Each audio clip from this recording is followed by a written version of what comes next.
Bienvenue au nouveau podcast de Notre quartier nourricier. Comment qu'on l'appelle, Corinne? Notre podcast nourricier? C'est ça! Non, c'était une blague.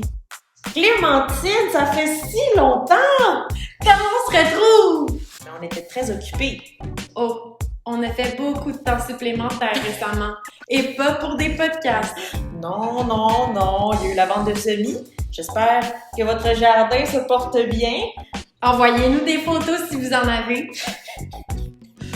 Pourquoi qu'on est là aujourd'hui, Corinne? Ah, ben parce qu'on s'ennuyait beaucoup trop de poser des questions À des gens intéressants.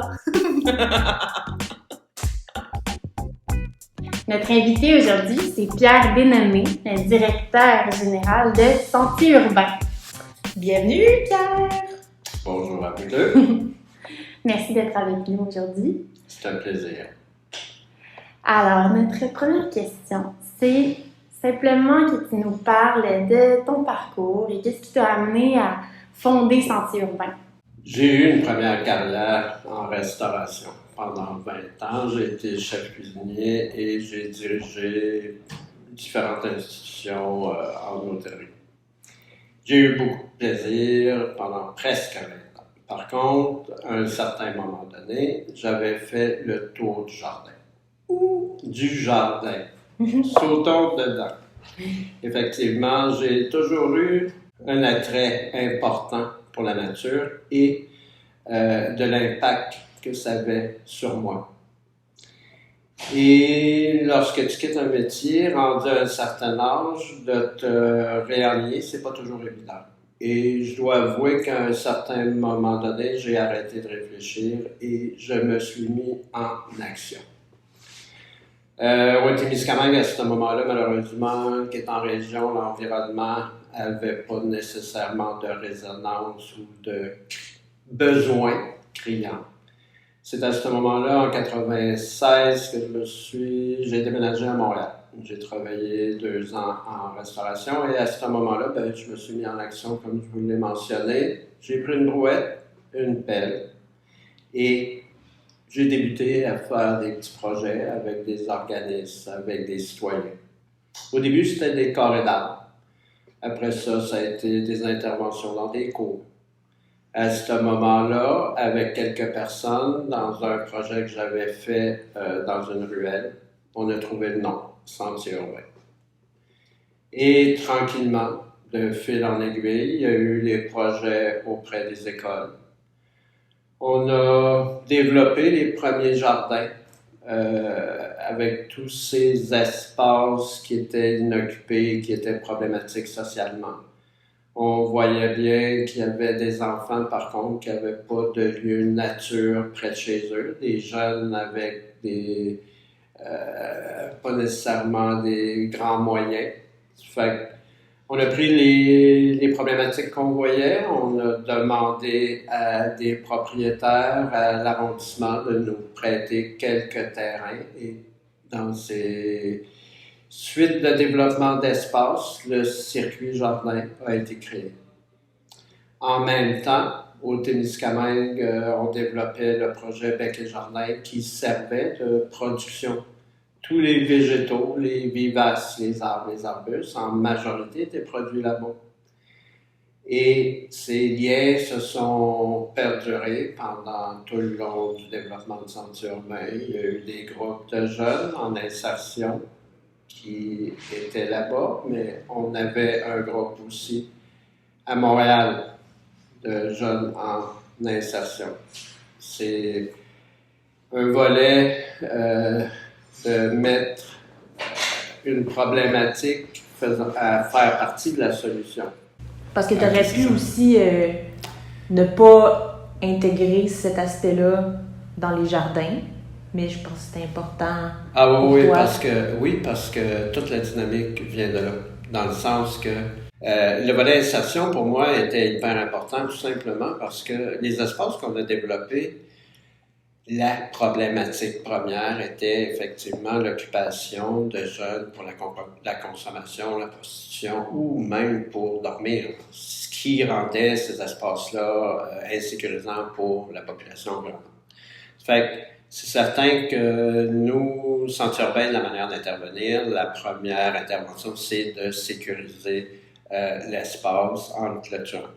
Parce que le genre d'intervention qu'on fait en imitant le plus près possible la nature, ben on fait des cachettes, fait que c'est certain que ça peut amplifier la problématique. C'est pour ça que ces jardins-là sont ouverts seulement sur des heures d'ouverture en période de jour avec une surveillance. Par contre, comme je vous mentionnais, on a fait participer la clientèle qui était perçue comme étant la problématique, ce qui a fait que les résidents qui avaient déjà rencontré pour une bonne partie les jeunes qui intervenaient présentement à l'amélioration, ben, à partir de ce moment-là, ont mieux accepté cette réalité-là du quartier. Ça reste que la problématique de consommation, tout ça, est là. Par contre, j'ai l'impression, avec les années, avec ce contact-là, qu'il y a eu quand même une évolution de, oui, ils font partie de la problématique, par contre, ils font partie aussi de la solution et il est capable d'avoir une nuance entre la problématique, mais pas juste la problématique. Le côté humain a peut-être ressorti un peu plus. En tout cas, c'est ce qu'on a vu par différents projets qui ont été mis en place par ces cohortes-là. Dans le développement aussi, comme vous savez, c'est du verdissement social qu'on fait et rapidement, l'organisme s'est rendu compte que ce serait probablement plus intéressant dans le temps de travailler avec la clientèle jeune. C'est pour ça que rapidement, je crois la 3e année d'existence de Centre urbain, la clientèle majeure est devenue rapidement les enfants du quartier. On a travaillé pendant des années avec les 5 écoles primaires du quartier et avec le circuit jardin, on les a offert des animations directement dans des milieux de nature. Ça fait qu'on a aussi intervenu pendant la période estivale avec eux en allant recruter les camps de jour pour continuer à avoir des interventions à ce niveau-là avec eux. Ça fait qu'en été, on travaille avec les camps de jour auprès des jeunes, avec les CPE aussi, et en hiver, c'est à l'intérieur des écoles primaires, par le volet école de la forêt. Et depuis, Centre urbain est un organisme qui s'adapte aux besoins de la communauté. Et depuis de nombreuses années, on avait un volet alimentaire à moindre échelle. Ça fait quand même plusieurs années avec les écoles primaires qu'on fait des semis et à ce niveau-là, certains petits jardinets. Il y en a un qui a perduré et qui a pris de l'ampleur, qui est à l'école Garneau. C'est devenu vraiment un outil de sensibilisation auprès des enfants. Et il y a d'autres interventions qui se sont collées au circuit jardin dans le volet alimentaire par le boisé nourricier. C'est quelque chose qui était déjà inclus dans la majorité des jardins. Par contre, à un certain moment, on a eu le besoin d'en réserver un vraiment spécialisé à ce niveau-là, avec un espace quand même particulier, vu que c'est un espace exclusivement en pente. Ce qui donne quand même un esprit nature boisé, côté avec plein de buissons et d'arbres qui commencent vraiment à donner une diversité de fruits très intéressante, avec de la vigne, framboise. Fait que ça peut nous amener à notre prochaine question. Tout à fait. Quand tu nous parles du volet plus alimentaire de Centre urbain, en fait, toi, tu as fait partie de la genèse de notre quartier nourricier. Et qu'est-ce que, avec le recul, tu pourrais nous dire un peu ce que tu as vu que ce projet-là, ce collectif-là, en fait, a eu comme impact dans le quartier? On s'entend que le projet est vraiment issu d'une concertation, d'une consultation des acteurs de l'arrondissement Ville-Marie. Mm-hmm. Ça faisait déjà quand même plusieurs années que c'était un élément qui était soulevé. Le désert alimentaire, la pauvreté, l'accessibilité, c'est un enjeu qui est là depuis longtemps. La démarche de notre quartier nourricier, on s'entend que ça a été une longue démarche. On a eu beaucoup de réflexions, il y a eu différents projets. Ça tournait à la base, effectivement, sur le côté alimentaire. Par contre, ça a pris différentes couleurs. Malheureusement, les projets initiaux ne concordaient pas avec les souhaits. Et tranquillement, avec les ressources du terrain, l'idée de la serre, de la production, de la distribution, a pris forme. Effectivement, ça a été vraiment un travail de collaboration, de concertation, de complémentarité qui a mis ensemble plusieurs organismes qui ont pu développer, à partir du financement du PIC, toutes les interventions qu'on y a connues. OK. Fait que toi, est-ce que tu es satisfait? Est-ce que tu es content de ce que ça a eu comme impact dans le quartier puis de ce que ça va continuer à avoir? Ah, totalement. Pour moi, c'est le début d'une démarche. Là, on s'entend, il y a eu des financeurs qui se sont penchés, qui ont soutenu un ensemble d'interventions. À ce moment-ci, la démarche est rendue à un point de, moi je dirais, d'arrimage avec la collectivité. Et je crois, de réflexion. On s'entend, on sait qu'il y a énormément de besoins. Maintenant, moi je préciserais encore plus les besoins. On sait qu'il y a déjà des structures de production. Il y a d'autres structures qui s'en viennent. Il y a du potentiel. Pour moi, à ce moment-ci, on devrait avoir un mapping, une évaluation de l'ensemble de qu'est-ce qu'on produit. Après ça, avoir une réflexion de qu'est-ce qu'on peut mieux produire pour mieux répondre aux besoins. Parce que là, on parle du besoin du terrain. Là. On ne parle pas de besoin de vente. Non, moi, je vous parle plus, c'est sûr, de rejoindre, de donner un service alimentaire de qualité à des gens qui n'ont pas nécessairement les ressources pour pouvoir y répondre. Et je sais, il y a beaucoup, moi j'en vois beaucoup. On ne regarde pas nécessairement toujours avec les mêmes yeux, mais moi je vois beaucoup d'espaces potentiels, effectivement, qui peuvent être transformés. Ça reste très joli et ça produit effectivement. Fait à ce moment-là, moi, ce que je vois, c'est fédérer tout ça, avoir une vue d'ensemble pour mieux arrimer, pour mieux répondre. Et le besoin est là et il va n'être qu'exponentiel. Tu as déjà répondu à notre prochaine question, je crois, qui était qu'est-ce que tu souhaites pour la suite de notre quartier nourricier, mais tu as déjà répondu un peu en disant que c'est une démarche, puis qu'il y aurait peut-être un mapping ou qu'est-ce que tu as dit? Préciser les besoins plus? Ben, regarde, c'est parce que là on produit différentes affaires. Si on veut faire avec les banques alimentaires, si on veut faire affaire avec les cuisines collectives, si on veut faire affaire avec des organismes qui donnent, qu'est-ce qu'eux ont besoin? C'est quoi eux qui ont besoin, eux? Pour pouvoir produire quelque chose qui va être requis directement sur le terrain. Pas juste produire pour produire. Je le sais que tout finit par être utilisé. Et aussi d'avoir une préoccupation de mieux produire, plus produire. À ce moment-là, ça prend l'expertise nécessaire. Tu sais, l'organisme Centre Urbain fait de l'agriculture depuis longtemps. Mais sans avoir autant, à ce moment-ci, d'avoir vraiment une préoccupation de produire sur la quantité pour en remettre plus. Fait que c'est maximiser vraiment l'intervention. Et lorsque je dis, tu sais, voir toutes les alternatives possibles. Lorsque je parlais du boisier nourricier tantôt, moi j'ai l'impression qu'effectivement, il y a quand même beaucoup d'espaces qui pourraient être utilisés, puis des espaces des fois qu'on pourrait considérer carrément fous, mais qui seraient mieux utilisés comme ça que non utilisées comme elles sont présentement. Fait qu'il y a du potentiel à ce niveau-là.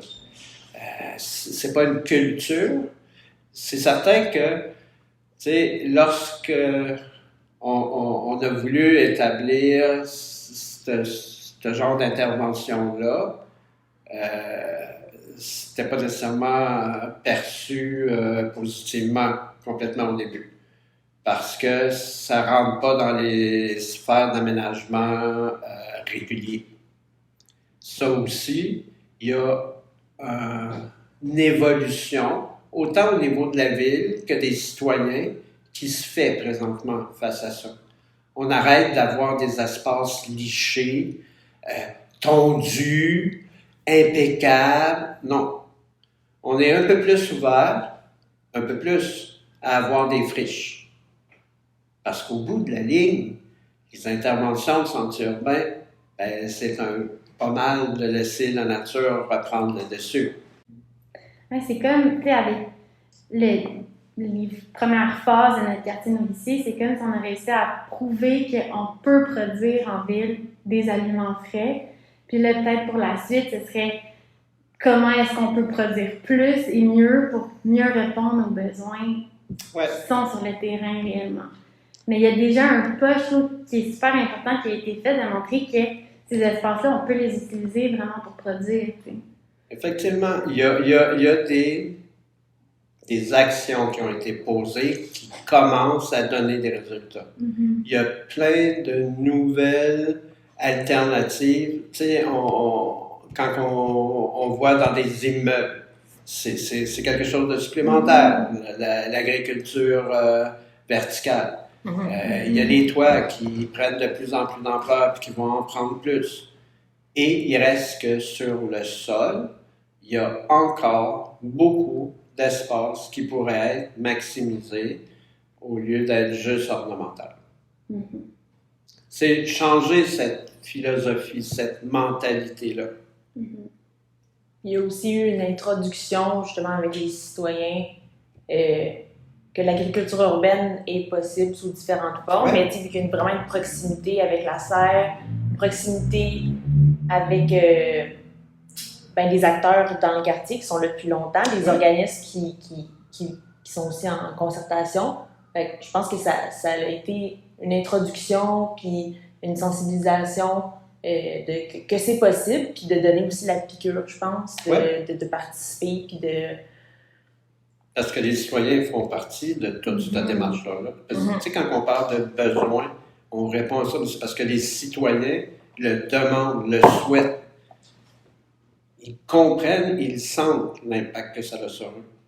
Et je peux pas imaginer, il y a quelques années, en fait, maintenant on a la vente des semis, mais comme c'est tellement fantastique d'avoir des semis vendus que les citoyens savent exactement c'est où qui sont produits. Mm-hmm. Mais il y a quelques années, il n'y avait pas ça. Peut-être qu'il y avait d'autres ventes, évidemment, mais que ce soit juste à côté de chez eux, puis la production augmente à chaque année aussi.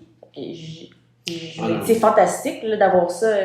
C'est un bel outil, là, la production de la serre, vraiment, à même le milieu comme ça, là, c'est...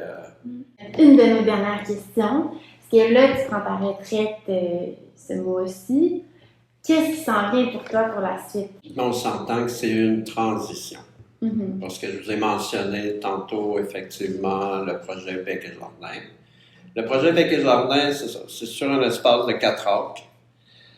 Il y avait une source, il y a une dizaine d'étangs qui ont été creusés. Il y a des centaines d'arbres et d'arbustes fruitiers qui ont été plantés. C'est vraiment un petit paradis terrestre. Il y a 1 an et demi, j'ai créé un nouvel organisme qui s'appelle l'Éden. Cet organisme-là a récupéré l'année dernière un projet que Sentiers urbains a mis en place il y a 20 ans dans la municipalité de Nedelec et qui est une piste d'hirondelles bicolores.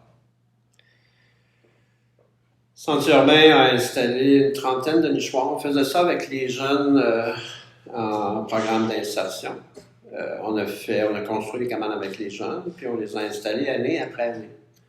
Ça fait que c'est certain que les hirondelles les ont adaptés. Et on a 80-90% d'achalandage dans les nichoirs. L'année dernière, on a augmenté à 65 nichoirs. On a étendu le projet à 3 municipalités supplémentaires. Et il y a eu 70% d'occupation dans les nouveaux nichoirs, dans les 3 municipalités, puis 90% d'occupation dans les lacs. Fait que cette année, on a récidivé dans 3 municipalités supplémentaires. Fait que là, il y a 110 nichoirs qui sont installés. Mais là, je n'ai pas les résultats. Ils sont en pleine multiplication. Fait que l'année dernière, on a eu 42 nichoirs occupés sur 60 quelques. Et il y avait 9 merles bleus et le restant, c'était des hirondelles bicolores. Quand même, vraiment des bons résultats. Et, c'est ça. Je suis directeur général de l'organisme Céléden. Je vais continuer à faire fonctionner le projet Bec et Jardin là-bas avec des activités avec des écoles. On va repartir une production d'arbres et d'arbustes parce que depuis quelques années, en lien avec la pandémie et la perte de notre coordonnatrice là-bas, les activités étaient au ralenti. Ça fait qu'effectivement, je vais continuer dans ce sens. Disons que ça va être beaucoup moins important que de gérer un organisme de 32 membres d'équipe à un budget d'1,5 million par année à trouver. Disons que je vais avoir moins de préoccupations. Tu vas pouvoir un peu plus te reposer dans ton petit paradis.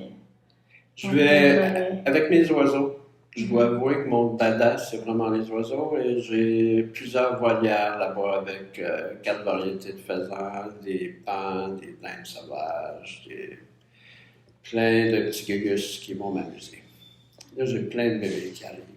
J'ai reçu hier des photos d'une faisane avec ses petits bébés qui commencent à sortir en dessous d'elle et une poule et sa multitude de poussins. Oh, c'est fun! Est-ce qu'on peut visiter ça, Bec et Jardin, quand on se retrouve dans le délai? C'est ouvert au public 7 jours semaine. Fantastique! Gratis. Wow! Malade! Les photos de Bec et Jardin, tu peux voir ça sur le site. C'est vraiment un beau milieu. Ça fait que je vais vivre mon rêve. Ce qui est intéressant, c'est que mon rêve continue à rêver.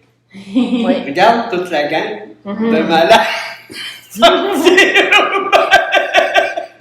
Une gang de...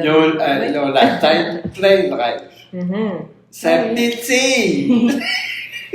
Ben, c'est parce qu'on a des gens qui nous l'ont transmis, ce rêve-là. C'est merveilleux, ça. Qui est beau. C'est merveilleux. Oui. Ah non, je regarde aller. Tu sais, tantôt, cela du lunch, l'espèce d'unité, de dynamique qu'il y avait, puis on s'entend, il y a beaucoup de nouveaux, là. Il y a beaucoup de nouveaux, là. Et quand même, c'est des passionnés. Ben, je pense qu'à Sentier Urbain, justement, j'en parlais avec Lucie tantôt, mais il y a vraiment quelque chose qui nous rejoint tous, c'est que la nature nous fait du bien, tu sais. On est tous là pour ça, tu sais. Fait que déjà, on a ça en commun, c'est facile de bien s'entendre après. Ouais. Moi, ce qui m'a fait le plus triper, je pense, dans tout ça, il y a plein d'affaires qui m'ont fait triper, c'est sûr. Mais de voir quelqu'un arriver à Sentier Urbain, là, tu sais, regarde comme ici. Il y en a d'autres, là, ils sont restés moins longtemps aussi, là, tu sais, il y a beaucoup, comme la scène, là, tu sais, il y a un roulement dans l'équipe. Il y en a qui restent plus longtemps, mais il y en a qui bougent beaucoup. Mais c'est vraiment de voir quelqu'un arriver, puis de se déployer. Ça, je trouve ça le fun de Sentier Urbain ou d'autres organismes qui ont la latitude de permettre aux personnes de mettre en valeur leurs forces. Nous autres sites, il y a bien des postes que c'est difficile à remplacer quand la personne part parce que souvent la personne, à partir d'un poste, l'a déployé avec toutes ses forces et ses ressources. Ça fait que le poste, il prend une couleur que tu peux pas combler complètement par une autre personne. C'est pas vrai. Mais c'est ça qui est intéressant. C'est de maximiser les ressources de chaque personne. Ça fait que c'est merveilleux de voir ça. Hein. C'est une vision très humaine du travail, je trouve. J'aime ça. Disons que j'ai eu beaucoup de milieux de travail. Il y en a qui étaient plus rock'n'roll que d'autres. Ça fait que ça, c'est quelque chose qui est important.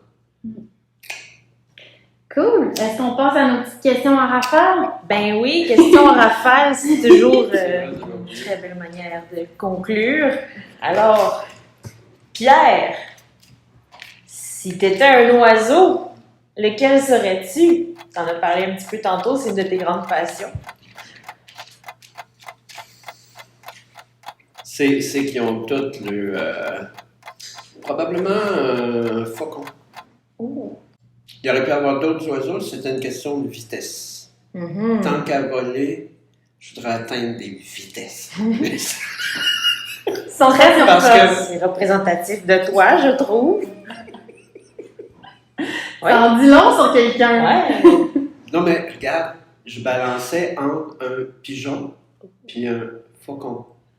Si j'ai pris le faucon, c'est parce que le faucon attrape le pigeon. Puis pourtant, le pigeon, ça vole vite. Très bonne Mais- explication. En plongée, ça atteint son but. Ah, ben ça me ressemble aussi. C'est pour ça qu'on les aime, les questions en rafale. Et si tu étais un outil de jardinage, lequel serais-tu?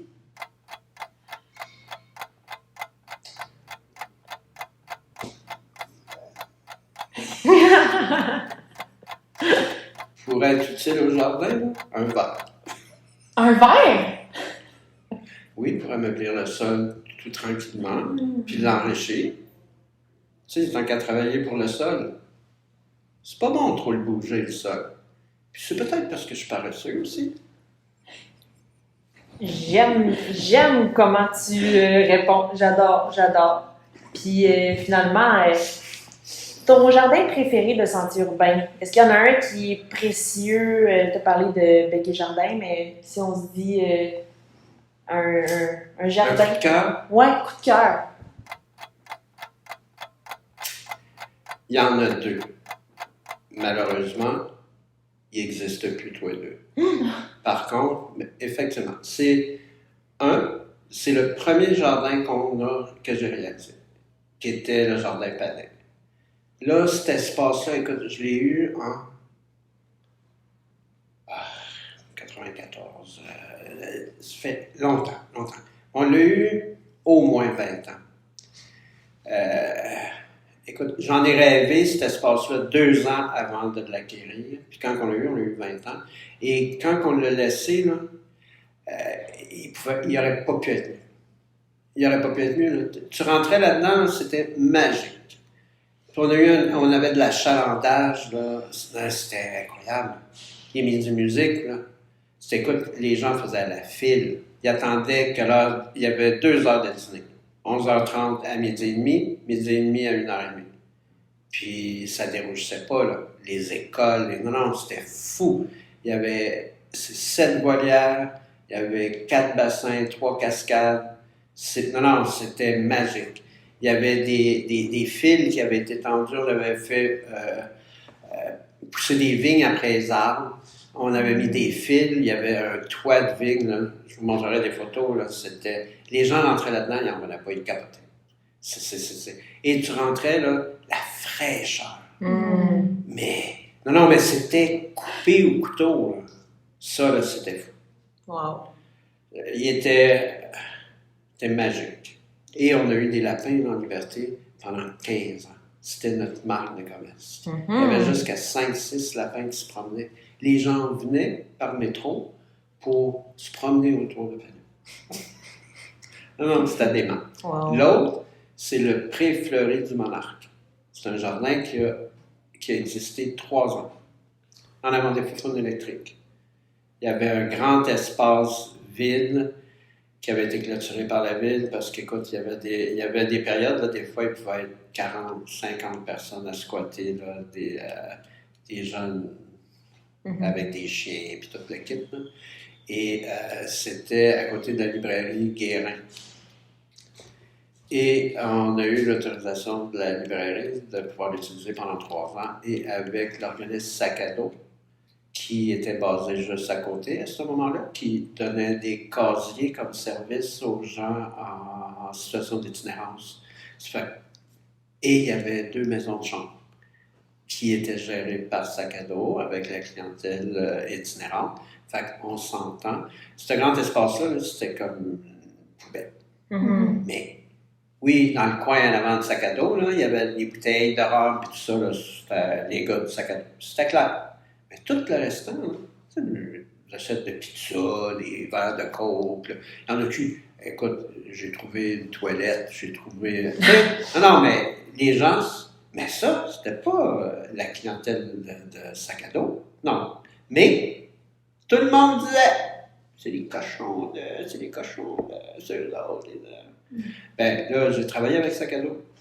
Puis avec quelques-uns de son équipe, l'arrondissement m'a donné des 10 roues de copeaux, quelques 10 roues de terre. Et on a changé ça en pré fleuri. La 3e année, là, c'était magique. Et il y avait un grand immeuble. La circulation était comme ça. Puis il y avait un grand immeuble en briques. Puis on avait le logo de Sentier urbain. Tout l'immeuble. Puis là, plein de fleurs en bas. C'était magique. De tout. On l'a eu juste 3 ans. Par contre, pendant 3 ans, le temps qu'on l'a eu, on a démontré que la gang de cochons était bien plus propre que les gangs de cochons qui se promenaient sur la rue, qui ont participé à tout restaurer ça. Et là, Sac à dos, voyant l'impact de voir ces gars, ils ont mis des brigades de propreté de ces gars sur la rue Sainte-Catherine, dans ce coin-là. Bon, c'est proche de Saint-Laurent. On s'entend que notre besoin. Là. Fait que là, ils se sont entendus avec les commerçants parce que là, c'était devenu tout propre. Tout ce coin-là était propre. Puis c'est la gang de Sac à dos qui faisait ça. Fait que là, les commerçants ont dit, bon, OK, ils sont problématiques, mais par contre, là, ils font une bonne partie de la solution, là. Fait que là, quand Richard a été lui proposer ça, bingo. Fait que là, les gars étaient rémunérés pour faire tant d'heures de ramassage et tout ça. Puis les gens qui passaient, les passants puis les travailleurs, tout ça, ben là, ils voyaient la clientèle de Sac à dos qui ramassait. C'était plus propre. Tu sais, c'est tout ça qui fait qu'à un moment donné, ben oui, c'est encore eux autres, mais t'es un peu différent. Wow. Bon, ben, moi, je vais définitivement aller voir des photos de ces jardins-là. Ça fait rêver. Ça fait vraiment rêver. Ouais. Mais c'est incroyable. Tu sais, à ce moment-là, j'étais dans plusieurs écoles puis j'avais beaucoup de volières. Parce que dans les 7 volières qu'il y avait là, écoute, il y avait des pinsons, il y avait des perruches, des cocassiens, des incébarables, des tourterelles. Puis tout ça rentrait dans les écoles. Parce que dans le jardin, il y avait toutes les plantes tropicales qu'on sort, là, qu'on a un peu de misère. Là. Mais toutes les ficus, tout ça, ça allait toutes dans les écoles. Là. J'avais jusqu'à 200 plantes tropicales dans l'école. J'avais des volières dans l'école Marguerite Bourgeois et Garneau. Ouais. Des bassins avec des cartes, je sais pas. Non, Sentier urbain, là, m'a permis de faire tout ce que j'ai voulu. Tu sais, j'ai toujours voulu travailler avec les enfants. Mais, tu sais, j'ai une 11e année, je suis chef cuisinier. Comment je vais faire pour rentrer dans l'école? Qu'est-ce que je m'allais faire? Mais par le verdissement, quand j'ai commencé Sentier urbain, ben là, on a fait beaucoup de transformations de cours d'école. C'est une horreur, là, mais on a fait tellement de projets, puis des beaux projets, mais ils n'ont pas perduré. Quelques-uns quand même. Mais, écoute, quand je suis rentré à Marguerite Bourgeois la première fois, le directeur était aussi fou que moi. Puis j'ai pu travailler avec... Non, mais écoute, tout ce que je lui demandais, il me disait oui. Mais jamais dit non. Jamais. Fait que tout m'était permis. Fait que, écoute, tu sais, je faisais 5 animations par jour dans les écoles. Fait que 5 classes. C'était des bonnes journées. À 30 kids et plus, là, puis la discipline, puis tout ça. J'avais une cour de voir. J'étais obligé d'avoir la discipline des fois pour les professeurs. Et quand même, mon Dieu, que je me suis amusé. Ben, tu t'es créé ton propre terrain de jeu pour tester des choses, fait que c'est fantastique. Les jeunes en insertion, tu sais. En travaillant, là, moi, j'étais sur le terrain à 6h30, 7h. J'en mangeais. J'étais sur depuis à 6h30, 7h. Tu sais, une bonne partie de la clientèle qui est encore debout, c'est des gens qui ont passé la nuit debout et qui cherchent encore des clients parce qu'ils veulent consommer. Fait que j'ai été en contact avec cette clientèle-là, autant les filles que les gars, rapidement. Là. Fait que, tu sais, à un moment donné, là, tu te fais demander, tu sors-tu, ou tu sais, tu te fais demander de l'argent, tout ça. À un moment donné, il faut que tu mettes les. Non, tu sais, non, je ne te donnerai pas d'argent. Puis, non, je ne sors pas, non, je ne vais pas que ça avec toi. Moi, je fais ça, tu veux-tu un café ou. Fait que là, à un moment donné, j'ai commencé à être connu. Puis là, j'ai commencé à jaser un peu avec eux autres. Puis là, c'est donc beau, puis c'est. Je me disais, carrément. Fait que. Vraiment de pouvoir les inclure dans la démarche, puis de démontrer, puis l'impact que ça a eu sur ces jeunes-là. Il y en a plusieurs qui ont trouvé des jobs après. C'est quand même pas mal. Ben, en tout cas, bravo. Bravo. Ça. Puis merci aussi. Merci ça. Pour ton travail. Ah, Tes rêves. T'es très inspirant, c'est Pierre. merci. Puis c'est pas fini. Là. Tu vas continuer à triper Oui. sur tes propres projets. Là. Ce que ça me dit, moi, depuis longtemps, mon parcours, c'est que quand on peut pratiquement n'importe quoi. Puis, il y a quelqu'un qui m'a interviewé il n'y a pas tellement longtemps par rapport au prix là, qu'ils m'ont donné dernièrement. Puis, ce que je disais, tu sais, c'est quand on est chanceux. D'être dans un pays comme le Québec, là, c'est fou. On n'est pas conscient. On peut tout faire. C'est sûr qu'il y a des limites, il y a des difficultés, tout ça, là, mais on est chanceux. Fait que je vous souhaite un bel avenir, les filles. Plein de plaisir, des beaux défis. Continuez votre beau travail. Merci, Pierre. C'est un beau mot de la fin. Oui. Oh. Ah, je sais pas pour toi, Clémentine, mais moi, j'ai envie tout à coup d'aller voir des lapins et des oiseaux. Puis des fleurs. Ah, ça fait rêver pareil. Puis à qui qu'on pourrait parler la prochaine fois pour nous faire encore plus rêver? Il y a tellement de personnes intéressantes et inspirantes dans notre quartier nourricier, mais je pense qu'on en a 2 dames à la CDC qui pourraient Pourrait nous faire rire, nous inspirer et nous en apprendre sur le quartier Centre-Sud. La CDC ont vraiment une vision globale, macro, que encore aujourd'hui j'ai de la misère à comprendre un peu. Je crois qu'ils vont pouvoir bien nous expliquer leur travail puis l'impact de leur travail aussi. Je crois qu'on va avoir Annick et Estelle de la CDC. Épisode numéro 4 de notre podcast Nourricier. J'espère que vous aimez ça nous écouter parce que nous on a bien du fun. En tout cas, merci d'être à l'écoute et à la prochaine. C'était Clémentine Barberger et Corinne Delisle pour notre quartier nourricier, un élan collectif pour mieux manger et verdir Centre-Sud. Le plaisir se poursuit dans un prochain épisode.